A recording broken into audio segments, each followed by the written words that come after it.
Let's conclude our discussion on the game design process with a look at costs and limitations in design. Just like costs vary wildly in constructions, once again, from building a shed to building, a skyscraper or a mansion, the same is true for game development. This chart, which comes from the Games for Impact group, just shows average costs across different platforms.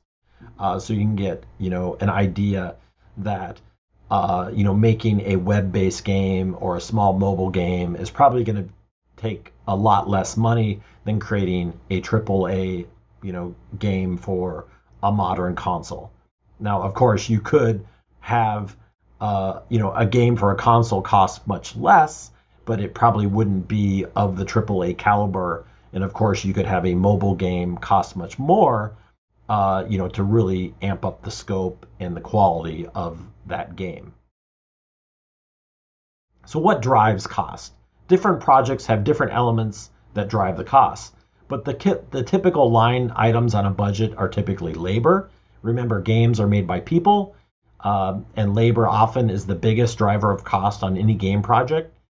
Like we said, for a AAA game, you may employ hundreds, if not thousands of people. And of course, the burn rate, the amount of money it takes to pay all those people on a monthly basis grows very quickly.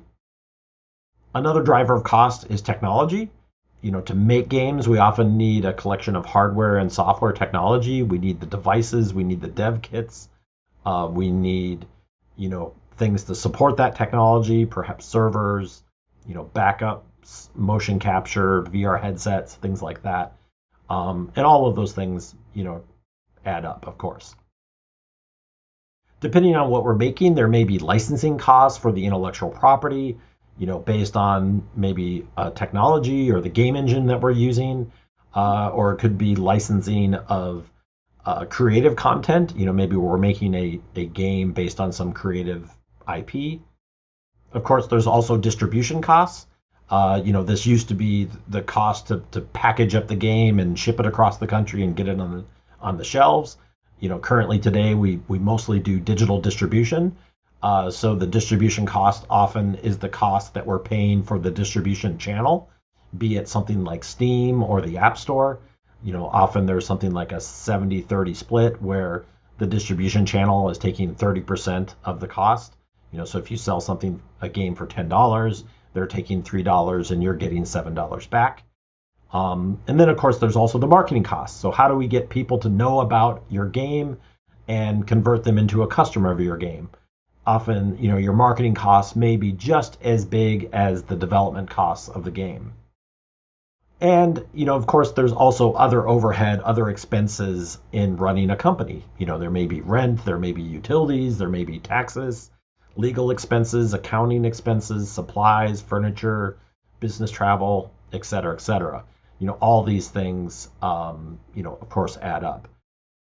And that's where limitations come in design. When we're talking about building games, we're always working with limitations. And one of the biggest limitations is money, back to what we just talked about with what drives cost. You never have enough money to do what you want to do often. So, budget is one of our biggest design limitations. Another limitation, of course, is technology itself. Technology is a great enabler that allows us to do great and wonderful things that we couldn't do without the technology, but it also can be a limitation. So, what's possible on a given game platform that we're building for? What's possible in a given game engine, to realize the vision of our game? All those things may limit us in some ways.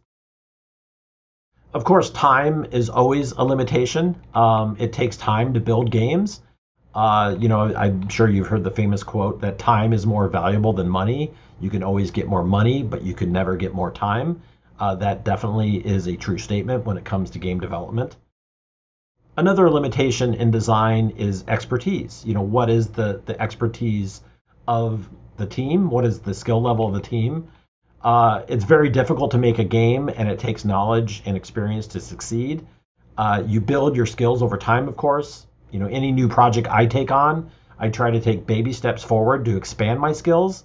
But I realize that I'll not be able to take giant leaps on many fronts at the same time. Otherwise, I'll likely stumble. The same concept can be applied across the team. So, understanding where your team is at and what is possible with your team at that given moment is an important realization. The game designer Richard Roos III said that design is about understanding limitations and turning those limitations into advantages through knowledge and creativity. I always like this quote. It is a mindset that allows you to turn your deficits into assets as you design games.